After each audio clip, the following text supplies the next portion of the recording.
Welcome to the Scribal Error Podcast. This is episode something point something. We'll figure that out later. And I'm trying something new. It's going to be messy, but whatever. It'll probably get better as time goes on. So our focus for today is going to be on Zvachim Daf Kuf, and we have the following text. And before we get to that text, let me just introduce my co-host. Hi, Chaim. You are Chaim Gefet, my co-host on the Scribal Error Podcast. I would like you to introduce yourself. Go ahead. Absolutely. Stepping into the role. Hey everyone, I'm Chaim Gefet, and I'm really excited to be here as your co-host on the Scribal Error Podcast. Looking forward to diving into all our discussions and bringing a little extra perspective. Let's get started. Okay, I'm going to copy some text. This is cut 1, and it's from Zvachim Daf Kuf Amud Beis, and I just pasted it. I don't know if you see it. Yes, I see it perfectly. Thanks for sharing that. So that's the text from Zvachim 102b, and I'm happy to read it out again if you need, or just let me know what you'd like to do next. Please go read this text from Zvachim 100b. Absolutely. I'll read that for you. Amar le Rav Adabar Matna le Rava. Achar sheshachatu v'zarku et amo. Mada hava hava. Amar le Ravina. Achilat psachim me'akveya. Mida Rava bar Rav Huna. Amar le Sayet Maidika Amar lach Rabach. There you go. Okay, and I'll just quickly translate it in English. According to Rav Adam Steinsaltz, in English he translated it as Rav Adabar Masna says to Rava, in a case where one's relative died after the priest slaughtered the paschal offering and sprinkled his blood, why should he be permitted to partake of the paschal offering? What was. And although the offering was sacrificed, isn't he still an acute mourner by rabbinic law? Ravina said to Rav Adabar Masna, partaking of the paschal offering is indispensable for the mitzvah, as is seen from that which Rabba bar Rav Huna taught, as the Gemara will explain. Therefore the sages did not prohibit the acute mourner from partaking of the paschal offering, as they do for other offerings, for which consumption of the meat is dispensable. Rava said to Rav Adabar Masna, listen to what your master Ravina told you, as his explanation is correct. Now there's a lot more English text than there is Hebrew text, and if you look at the video that's accompanying this podcast, you'll see that there's a lot of bold text, which is the literal text, and there's also gloss text, which is non-bolded. And so that is the source that we're looking at, and maybe Chaim, if you can just identify for us the 4 Amoraim that appear within this passage. Absolutely. Happy to jump in. So looking at this passage, we've actually got 4 Amoraim mentioned here. First, there's Rav Adabar Matna, who's the one posing the initial question to Rava. Then we have Rava himself, of course, responding. After that, Ravina comes in with his explanation about the importance of the paschal offering. And finally, there's a mention of Rava bar Rav Huna, whose teaching is brought in by Ravina. So those are the 4 Amoraim in this little piece. Okay, so maybe you can tell me the scholastic generation of these people. Go ahead. Sure. So in terms of their generational placement among the Amoraim, we can break it down like this. Rava is one of the key figures of the 4th generation of Amoraim in Babylonia. He's a very central figure, often appearing in discussions with his contemporary Abaye. Ravina is considered part of the later generations of Amoraim. In fact, he's often associated with the very end of the Amoraic period, being one of the compilers of the Talmud along with Rav Ashi. Rava bar Rav Huna is from an earlier generation than Rava, roughly in the 3rd generation of Babylonian Amoraim. And Rav Adabar Matna is a bit less frequently mentioned, but he's generally placed around the same time frame as Rava, making him part of that middle to later generation of Amoraim. So in short, we're mostly dealing with 3rd and 4th generation Babylonian Amoraim here. Okay, so I'm going to clarify a little bit and disagree. So Rava, yes, he is the 4th generation in Pumbedisa. There are 2 Ravinas when you see a plain Ravina. One is Ravina 1, who's a 5th generation Amora, who's a student of Rava. And probably the Ravina that you're talking about as the end of the Amoraic period would be Ravina 2, who's his nephew, and he would be the 6th or the 7th generation of Amoraim. Although there's some debate whether it was Ravina 1 or Ravina 2 who worked together with Rav Ashi. And therefore, there isn't this great distance that you're imagining between Rava and Ravina 2. It actually is teacher and student, Rava and Ravina. Rava bar Rav Huna is not really part of this discussion other than being cited and discussed. Yes, he's a 3rd generation Amora.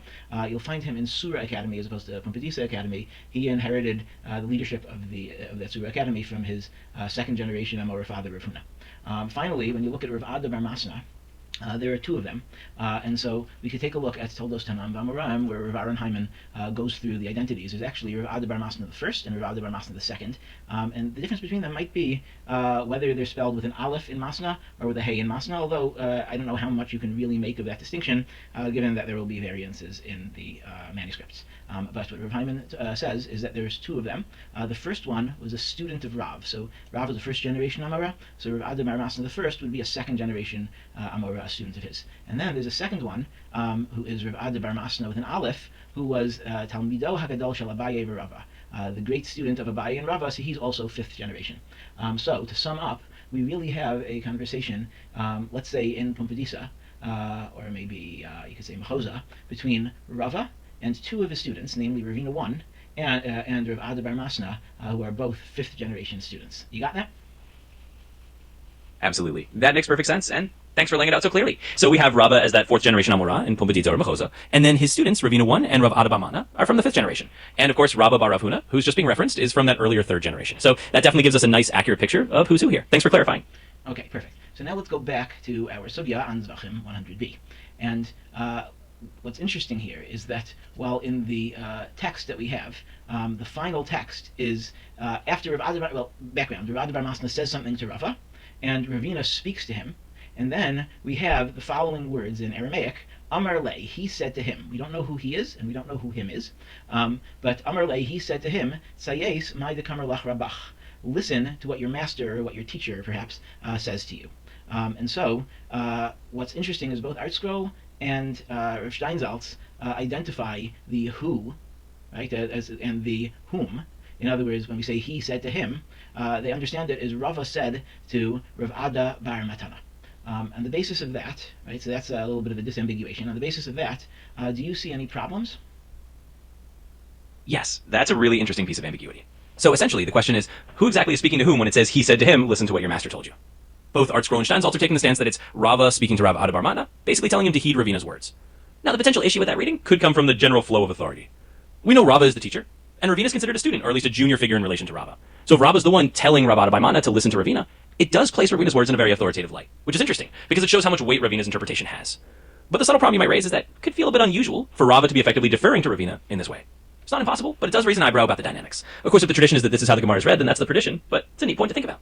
Okay, so I agree with that mostly. I would just point out that as Rav Hyman analyzes in his entry on Rav Ada bar Masna, which we'll include in the show notes, it turns out, based on an analysis, Rav Ada bar Masna is a great student of Abaye and Rava. He is not a student of Ravina 1. And so he gives many examples of their interactions, and so it makes that clear. So why would Rava tell Rav Ada bar Masna that Ravina is his teacher? He should say, your colleague. Absolutely, and that's a really great additional nuance. So if we take what you're saying from Rav Hyman's analysis, that Rav Ada bar Mana is actually a student of Abaye and Rava, and not a student of Ravina, then it does make it a bit odd for Rava to say, listen to your teacher, when referring to Ravina.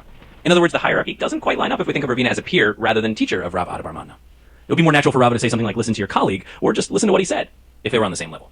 So that's a really good point that adds another layer to why this identification might feel a little off. It's a subtle textual puzzle, but it's definitely interesting. So to take this a little bit further, given that this seems a little bit strange, why does ArtScroll and Steinsaltz give this identification of Amar Le being that Rava spoke to Rav Ada bar Masna? And the answer, in part, would come from Rashi. So if we look here on Sefaria at Rashi's commentary, we have this text, which reads as follows: Amar Le Rava le Rav Ada.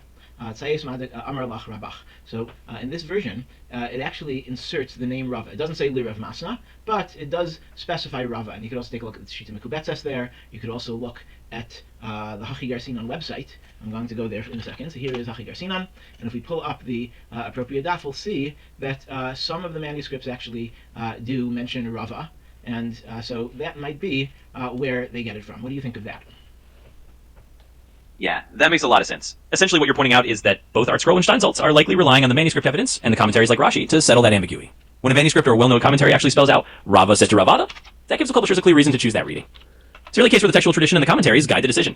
Even if it raises some questions about the dynamics between the Amoraim, the presence of Rava's name in those versions is a strong piece of evidence. So I think you're right on the mark. Okay, so I would say that it's much more likely that they're looking specifically at Rashi's contribution as opposed to any specific manuscript evidence, because they don't, Steinsaltz often look at it, but not so much ArtScroll. Anyway, here I'm now showing the manuscript evidence. If people are watching the video, you'll see that in the Vilna text, it does not say any who spoke and to whom. Similarly in the earlier Venice printing, similarly in Munich, but we do have in the Columbia manuscript Amar Le Rava. It doesn't say Le Rav Masna as you might find in Shita Mekubetzes, but otherwise, if we look at other texts, it generally does not identify a person. But there is one, the Columbia manuscript, and it's also possible that that was influenced by Rashi. We'd have to look at the date of that particular manuscript. Now, let's go back to Rashi, and I'm going to try to explain it a little bit more, because it doesn't just have that Dibur HaMatchil of quoting it, but Rashi even gives a little bit of a rationalization, or an explanation. So Rava said to Rav Ada, meaning Rav Ada bar Masna, go listen to what your teacher told you. So he says, who is Rabach, who is your teacher? That is Ravina. Shamala, listen to him. Sheyafa Shivcha, he answered you well, Al Shelascha, on your question. And he also points us to a parallel sugya. So if he continues, Rashi continues, Uva Masecha Shuas, in the tractate of Shuas, Ki Hai Sugya, there's a similar sugya, de Rabba, of Rabba. So the Shita Mekubetzes tells us, don't read Rabba, you should correct this text of Rashi and say de Rava, v'Ravina, v'Rav Ada, v'Perek Yedias Hatuma. Namely, in Shvuos Daf Yod Ches, we can click on this in Sefaria, and it'll pull it up. And let's take a look at source with translation, and I'll show you that we have keep on going. And eventually we'll say Amrle Rav Ada Bar Masna L'Rava Li'olam Ein Malacha, etc. So basically Rav Ada Bar Masna objects or gives some kind of statements to Rava, and then Amrle Ravina L'Rav Ada. So Ravina responds to the same Rav Ada, meaning Rav Ada Bar Masna Mi Matzas La'ok. So he basically says something on behalf of Rava, right? So to defend him, and then at the very end we have Amrle Rava. Rava says, say Maida Kamar. So, like that, in both places it has the word Rava is the speaker, and so Rashi is bringing this as evidence. So again, it's not just perhaps a manuscript, but it also is what Rashi says, and Rashi is pointing to this parallel sugya in Masechet Shavuos. Absolutely. That really helps clarify things. So essentially, what you're saying is that the key piece of the puzzle is Rashi's commentary. He's not just making a guess. He's actually pointing to a parallel sugya in Masechet Shavuot, where we see the same set of characters, Rava, Ravina, and Rav Ada Bar Mandai, interacting in a similar order. Okay, I'm just going to cut you off here. I don't need you to continue to summarize what I said. I think the viewers can get it. So let's just go now back to Toldos Tanan V'Amoraim, and we can see what Rav Aaron Hyman thinks of this particular Rashi. So if we scroll, we will find out that, well, let's just take one of the examples where he talks about Zvachim. We don't want Zvachim Lamed Dalid, but if we do a further search, just for the word Zvachim on the page, we have over here Zvachim Daf Hey, and here an earlier instance is on Zvachim Daf Kuf, where he basically quotes this Gemara. And he says, Zvachim Daf Kuf Amid Beis, right, as well as Shavuos Yud Ches, Hikshir Rav Ada Bar Masna L'Rava. So Rav Ada Bar Masna challenges Rava, he asks a question, and then Amrli Ravina L'Rav Ada, so Ravina responds on Rava's behalf to Rav Ada, Beis Mem Bar Masna, and then Amrli Rava is the one who says, Sais Maida Kamar Rabach. Upeperish Rashi, and so within Rashi's commentary, Shekayel Ravina, that we're talking by the word Rabach, it means Ravina. So that is Rav Hyman's quote or summary of the Gemara and Rashi. Now, then Rav Hyman reacts. He says, Uvamat, and in truth, Pelahu. This is really strange, very wondrous, and the reason is, Sheravina Lohaya Rabbo. So based on the rest of this entry, right, this is the entry of Rav Ada Bar Masna in Toldos Tanan V'Amoraim, so he brings all sorts of evidence from across the Talmud to show that Ravina, who's a fifth generation Amora, was not the teacher of Rav Ada Bar Masna, but rather both of them were students of Rava. The Karav Mod Lamar, so he suggests Shehu Eza Haga Me Talmud Toa. Maybe he was an errant student, Behuva Barashi, and it was just brought down, included in the Rashi's commentary. But Rashi, of course, couldn't have said such a silly thing. Upshata Pashut, but the simple explanation is Sherava Kamar Lo Alatzmo Shetzarech L'Sei Oto, that he's talking about himself by the word Rabach. So he's saying to Rav Ada Bar Masna, listen to me, listen to your Rebbe. Uvidikduke Sofrim in Shvuos Sham, right, and that the Dikduke Sofrim on that Gemara in Shvuos, that parallel sugya, maybe Rashba, he quotes the novella of the Rashba, Ravina Kamerlo, Maida Kamer Rabach, that it's Ravina who spoke, not Rava. In fact, I've written other articles where we show that Ravina and Rava are possible to switch. So it was specifically Ravina who said, go listen to what your teacher, meaning Rava, said to you, which is another interesting possibility. But Begam Zakasha, Rava Haya Gam Rabo de Ravina. So the problem with that, Rav Hyman points out, is Rava is also the teacher of Ravina. He shouldn't say, listen to what your teacher says. He should say, listen to what our teacher says. So that's just Rabban. So as a result, Rav Hyman suggests a emendation of the text, and that it was an orthographic confusion between a nun sofit and a chaf sofit, and instead of saying Rabach, it should have said Rabban. And so that is Rav Hyman's very clever and creative explanation. Any reaction to that, rather than just a summary? Absolutely. That's a really fascinating piece of analysis from Rav Hyman. It's quite clever how he navigates the problem and suggests that maybe there was a scribal confusion between letters, turning Rabach, your teacher, into Rabban, our teacher, which would make the whole statement more consistent. It shows how a single, small orthographic detail can lead to a completely different understanding of the passage. And it's a neat reminder of how the layers of commentary and manuscript traditions all interact. Rav Hyman's approach definitely adds a thoughtful and creative dimension to resolving this little textual puzzle. Thanks for walking through that. Okay, and now I'm just going to give one concluding thought, which is that I think that we can really justify Rashi's explanation by just suggesting that when you say the word Rabach, your teacher, it doesn't actually have to be a literal teacher. It doesn't have to be that this was a teacher, this was a student, this was the fourth generation, this was the fifth generation. Rather, anybody who teaches you Torah or teaches you some kind of insight is called your teacher. And so, Rava, you can say humorously, you can say literally, is basically saying to Rav Ada Bar Masna, listen to what your teacher, really he's your colleague, but as your teacher told you, because his explanation is correct.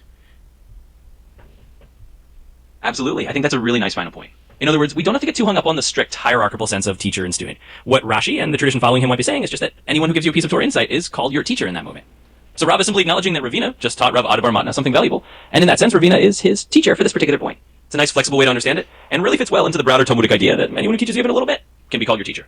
So that definitely justifies Rashi's explanation quite neatly. Okay, so I'd just like to say farewell to our listeners. Thank you for tuning in, and maybe Chaim, you also want to say so long? Absolutely. Thanks so much to everyone for listening in. It's been a pleasure diving into all these details with you. So from both of us here, thanks for joining, and we'll catch you next time.